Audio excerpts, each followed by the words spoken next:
Bismillahirrahmanirrahim. Assalamualaikum warahmatullahi wabarakatuh.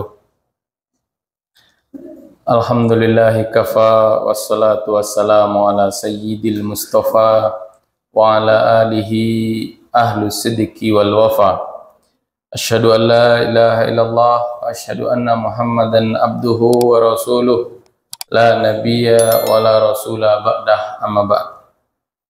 Qala Allah Ta'ala fil Qur'anil Karim ba'da a'udzu billahi minasyaitonir rajim ya ayyuhalladzina amanu taqullaha haqqa tuqatih wa la tamutunna illa wa antum muslimun.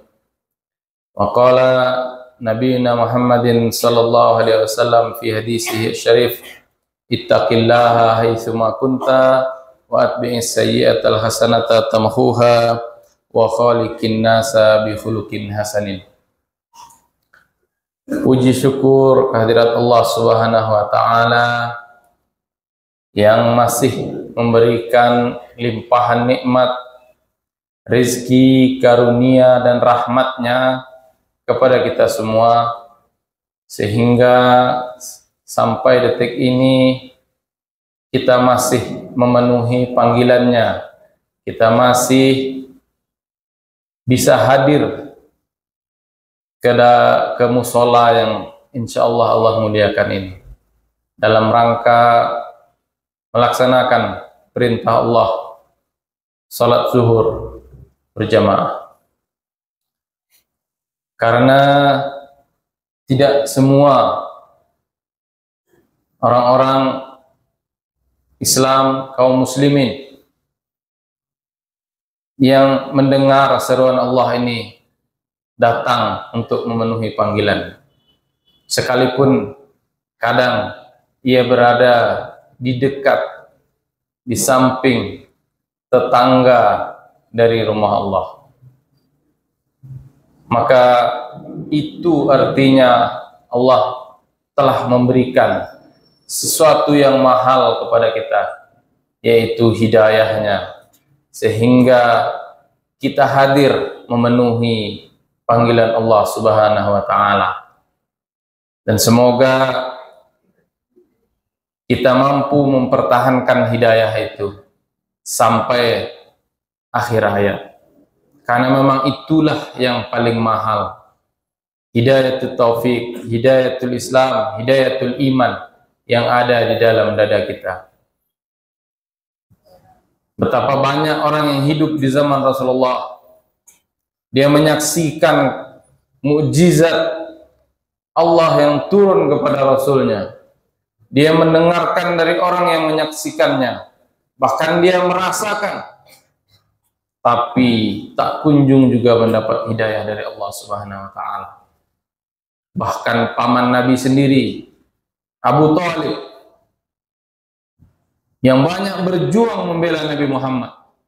Bahkan kata para ulama, perjuangan Abu Thalib jauh lebih hebat kalau dibanding dengan kita yang hanya melaksanakan perintah Allah. Abu Thalib membela Nabi Muhammad dari serangan orang-orang kafir. Abu Thalib banyak berjuang untuk Nabi Muhammad. Dan dia menyaksikan banyak mukjizat, banyak karamah, banyak keajaiban di depan matanya sendiri. Mendengarkannya dari orang-orang sekitarnya, merasakannya, tapi Allah tidak berikan hidayah kepadanya. Itu bukti bahwa hidayah ini mahal, bahwa iman ini mahal, Islam ini sangat mahal sekali. Maka berdoalah kepada Allah, ya muqallibal qulub, tsabbit qalbi ala dinik. Wahai sang pembolak-balik hati, tetapkanlah hati ini terus berada di bawah atau di atas agamamu. Ini doa yang diajarkan oleh Rasulullah. Wa ya musarrifal qulub, wahai sang pembolak-balik hati, sarrif qalbi ala taatik. Arahkan terus hati ini terus taat kepadamu ya Allah. Karena itulah yang mulia dalam Islam. Hidayah itulah yang paling mahal. Yang lainnya murah, yang lainnya hina. Di dunia ini semuanya hina selain itu saja. Maka Nabi pernah bersabda, Inna dunya mal'una. Dunia ini semuanya terlaknat, terkutuk semuanya. Wa ma fiha, dan semua yang ada di dalamnya terlaknat dan terkutuk. Kecuali hanya 4 saja. Apa itu? Illa dzikrullah, kecuali yang ingat kepada Allah, kecuali mengingat Allah. Wa ma walaha, dan apa-apa saja yang membawa kepada ketaatan kepada Allah, yang membawa kepada ingat kepada Allah, itu yang tidak terkutuk. Harta yang kita miliki, mobil mewah, rumah, dagangan, tanah, semua, kalau itu tidak dibawa, kalau itu tidak membawa yang punya menuju ketaatan kepada Allah, maka kata Rasulullah, itu semuanya terlaknat. Illa zikrullah, kecuali zikir kepada Allah, wa mawalaha, dan apa-apa saja yang mengingatkan kepada zikir kepada Allah, wa alimun, dan orang yang berilmu, au muta'allimun, atau orang yang belajar ilmu. Hanya 4 itu saja yang tidak terlaknat di dunia ini menurut hadis Rasulullah SAW. Selebihnya semuanya adalah hina. Karena Nabi kita Muhammad SAW tidak pernah memuji, mengagung-agungkan apa yang ada di dunia ini, kecuali itu adalah kebaikan-kebaikan akhirat. Bapak-bapak, ibu-ibu yang dimuliakan Allah Subhanahu wa taala, Nabi pernah bersabda dalam hadisnya yang panjang, dan itu tertuang dalam kitab hadis Arba'in di nomor ke-36. Namun kita bacakan tidak sampai habis. Qala Rasulullah SAW, man nafasa an mu'minin kurbatan min kurabid dunya, nafasallahu anhu kurbatan min kurabil akhirah. Wa man yassara ala mu'sirin yassarallahu alaihi fid dunya wal akhirah. Wa man satara musliman satarallahu fil akhirah. Wallahu fi aunil abdi maka al abdu fi auni akhihi. Kata Nabi, barang siapa yang memudahkan urusan orang beriman di dunia, maka Allah akan mudahkan urusan dia di akhirat. Perhatikanlah wahai bapak-bapak dan ibu-ibu, bagaimana Allah adalah sang maha pencemburu kepada hamba-hambanya. Tidak mungkin ada hamba yang lebih baik daripada Allah. Allah akan berbuat baik ribuan kali lipat dari hambanya. Ketika seorang hamba berbuat baik, Allah akan berbuat baik ribuan kali lipat. Ketika seorang hamba melapangkan, memudahkan urusan saudaranya, maka Allah akan berkali lipat memudahkan urusan dia di akhirat nanti. Padahal urusan di akhirat nanti adalah urusan yang sangat dahsyat. Nabi pernah bersabda bahwa di akhirat nanti ketika kita dikumpulkan semuanya di padang mahsyar dalam keadaan telanjang, kemudian Aisyah radhiyallahu anha bertanya kepada Rasulullah, ya Rasulullah, apakah pada saat itu nanti kita tidak saling melihat aurat satu sama lainnya? Kata Rasulullah, wahai Aisyah, waktu itu kita tidak sempat melihat aurat kanan kiri kita, karena urusannya pada waktu itu sangatlah dahsyat. Mungkin tidak terlalu terbayang sama kita, tapi kalau kita renung-renungkan, mungkin terbayang nanti sedikit-sedikit betapa dahsyatnya urusan pada waktu itu. Karena ketika di dunia kita pasti pernah merasakan beberapa saat-saat dahsyat yang kita tidak sempat memikirkan orang lain, yang kita hanya terpikirkan diri sendiri. Maka di saat-saat yang parah pada waktu itu, matahari didekatkan oleh Allah yang jaraknya hanya beberapa jengkal saja. Keringat manusia banjir, ada yang sampai betisnya, ada yang sampai lututnya, ada yang sampai menenggelamkannya. Betapa dahsyatnya pada waktu itu. Tidak ada yang kita harap kecuali naungan Allah, tidak ada yang kita harap kecuali pertolongan Allah Subhanahu wa taala. Maka caranya salah satunya mudahkan urusan orang-orang beriman di dunia ini. Mudahkan urusan saudara kita. Allah mudahkan nanti urusan kita di akhirat. Jangan sampai lagi terulang kalimat-kalimat yang tidak baik. Seperti kalimat kalau bisa dipersulit, kenapa dipermudah? Inilah kalimat-kalimat yang tidak baik. Seharusnya kalau bisa dipermudah, mengapa harus dipersulit? Jangan semuanya hanya karena uang, kemudian kita mempersulit urusan saudara-saudara kita. Siapapun yang punya kekuasaan, siapapun yang punya kuasa untuk mempermudah, permudahlah urusan orang. Ingat, di akhirat nanti Allah akan permudah urusannya. Kemudian diteruskan dengan hadis Nabi, "Waman yassara 'ala mu'sirin." Barang siapa yang memudahkan orang yang dalam kesulitan. Lebih diperjelas lagi dalam hadisnya. Dia mempermudah orang yang dalam kesulitan. Yassarallahu alaihi fid dunya wal akhirah. Allah permudah dia nanti urusan dia di dunia dan di akhirat. Di dunia dan di akhirat. Mu'sirin adalah orang yang dalam kesulitan. Tapi para ahli hadis menafsirkan mu'sirin di situ adalah orang yang berhutang kemudian sulit untuk membayarnya. Secara umum siapapun yang kesulitan kita mudahkan agar kita dapat kelapangan di dunia dan di akhirat. Tapi hadis ini secara khusus menjurus kepada orang yang berhutang kemudian dia kesulitan membayar hutangnya. Maka ketahuilah wahai bapak-bapak kaum muslimin dan ibu-ibu bahwa melapangkan hutang karena memberi hutang saja itu pahalanya sangatlah besar. Banyak sekali hadis yang menceritakan. Ada hadis doif tapi redaksinya berbeda-beda. Banyak, kemudian para ulama banyak yang menghasankan hadis itu. Walaupun doif tapi karena banyak dengan redaksi yang berbeda, maknanya sama, maka hadis itu menjadi hasan.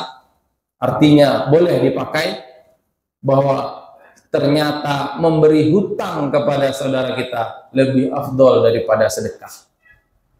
Memberi hutang kepada saudara kita lebih afdol daripada sedekah. Walaupun nanti di hadis lain ada yang mengatakan bahwa 2 kali memberi hutang itu sama dengan sedekah 1 kali. Berarti sedekah masih lebih baik. Ada juga yang mengatakan pahala orang yang memberi hutang itu 18 kali lipat. Pahala orang yang bersedekah itu 10 kali lipat. Maka ini sebenarnya yang mana? Mana yang lebih baik? Sedekah atau memberi hutang? Kata ulama menyimpulkan dari hadis yang banyak itu tergantung kondisinya saja. Sebagaimana sedekah. Sedekah itu bisa sampai asyraf amsalihah, minimal 10 kali lipat sampai 700 kali lipat, tergantung kondisinya. Begitu juga memberi hutang, tergantung kondisinya. Di beberapa kondisi bahkan memberi hutang lebih baik daripada sedekah. Karena ada hadis yang menjelaskan ketika kita memberi hutang kepada saudara kita, semisal kita memberi hutang 1 juta dalam tempo 1 bulan, maka dijelaskan dalam hadis itu sepanjang 1 bulan itu setiap harinya kita dihitung sedekah 1 juta rupiah. Berarti selama 1 bulan itu kita terhitung sedekah 30 juta rupiah. Investasi 1 juta terhitung sedekah 30 juta. Begitulah besarnya sedekah, besarnya pahala memberikan hutang. Maka jangan pernah mengambil keuntungan apabila berhutang. Jangan sampai kita memberi pinjaman 1 juta, kemudian kita minta 1.200.000 kepada orang. Dia sedang butuh-butuhnya, kita mengambil kesempatan di situ. Allah tidak memberikan izin. Itu dihitung riba. Kullu qardin jarra naf'an fahuwa riba. Setiap pinjam meminjam, dia mengambil manfaat di sana, maka itu adalah riba. Tidak boleh. Tidak boleh mengambil kesempatan dalam kesempitan.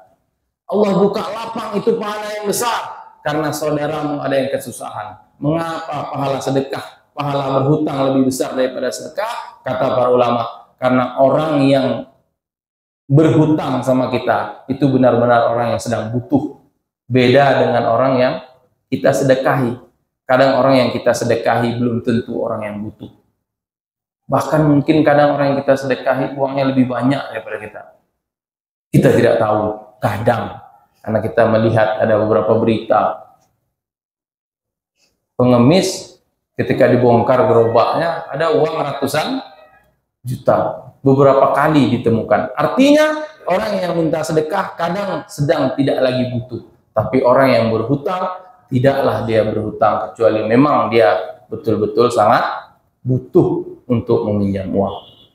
Maka kemudian berbahagialah apabila kita memberikan hutang kepada saudara kita. Jangan pelit dan jangan menahan-nahan, karena itu adalah kebaikan yang luar biasa. Kemudian yang ketiga, ketika dia dalam kesulitan, ketika dia mu'sirin, maka dalam ayat wa in kana dzu usratin fanadhiratun ila maisarah, apabila sudah jatuh temponya kita minta hutang kepada saudara kita, dia dalam kesulitan, dia dalam kesusahan, tidak mampu membayar, maka lapangkanlah, panjangkanlah waktunya lagi, tambah dia satu bulan, 2 bulan, atau 1 tahun.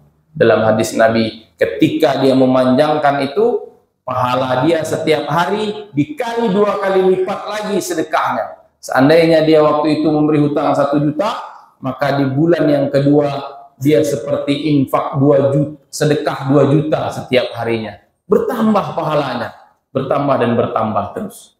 Maka permudahlah. Salah seorang sahabat, salah seorang tabi'in bernama Alqamah, dia berhutang kepada Sulaiman. Satu waktu ketika jatuh temponya, Sulaiman datang kepadanya, dia meminta hutang. Kata Alqamah, saya belum bisa bayar. Kata Sulaiman, bukankah kemarin kamu baru dapat santunan dari negara? Dia hutang 1000 dirham, sekitar 100 dinar, sekitar 400 juta rupiah kalau dirupiahkan hari ini. Kemudian akhirnya si Alqamah membayarkannya kepada Sulaiman dengan wajah yang cemberut, karena biasa itu Pak Bu ya, orang yang dimintai hutang dalam kondisi tidak senang biasanya, bahkan pemarah, dia lebih marah daripada yang menghutanginya. Terkadang, nggak semuanya. Sebulan setelah itu Alqamah mendatangi rumah Sulaiman, kemudian dia minjam uang lagi. Sulaiman, saya pinjam uang lagi, nanti tahun depan saya bayar lagi, kalau dapat santunan saya bayar lagi. Sulaiman yang baru minta uang sama dia baru sebulan, senang, alhamdulillah, karim katanya, mulia. Dia suruh istrinya ambilkan uang dalam kantong itu, bawa sini, kita pinjamkan lagi. Ini kantongnya katanya, masih ada stempel negara di situ. Ini uang yang kemarin saya ambil dari kamu, masih ada, masih utuh. Kata Alqamah, kalau masih utuh, ngapain kamu minta-minta? Kalau kamu tidak butuh kemarin, kenapa kamu minta utangnya sama saya? Kata Sulaiman, bukankah kamu pernah menyampaikan hadis kepada saya? Kalau orang meminjamkan uang atau memberi hutang 2 kali, maka dia seperti sedekah 1 kali. Katanya. Nah, ini saya pinjamkan kamu 2 kali, berarti saya sedekah sama kamu. Ambillah. Jadi orang-orang dahulu, orang-orang salafus soleh itu, ketika mendengar hadis, ketika mendapat ilmu, benar-benar ingin mengamalkan ilmu itu. Bukan sekedar ingin mengumpulkan ilmu, kemudian dia tidak amalkan, tapi benar-benar ingin mengamalkannya. Dan kemudian yang ketiga, apabila menagihnya, maka tagihlah dengan baik. Kata Rasulullah, samhan ala rajul wa idha samhan wa idha ba'a wa idha ishtara wa idha iqtada. Semoga Allah merahmati seorang laki-laki yang apabila dia berjual beli, apabila dia menjual dengan baik-baik, apabila dia membeli dengan baik-baik, apabila dia menagih hutang pun dengan baik-baik. Ini yang dapat kami sampaikan. Semoga kita mampu, semoga kita bisa memberikan keringanan kepada saudara-saudara kita yang lagi kesempitan, atau keringanan kemudahan kepada semua saudara-saudara kita, sehingga Allah mudahkan urusan kita di akhirat kelak. Amin amin ya rabbal alamin. Subhanakallahumma bihamdika, asyhadu an la ilaha illa anta, astaghfiruka wa atubu ilaik. Assalamualaikum warahmatullahi wabarakatuh.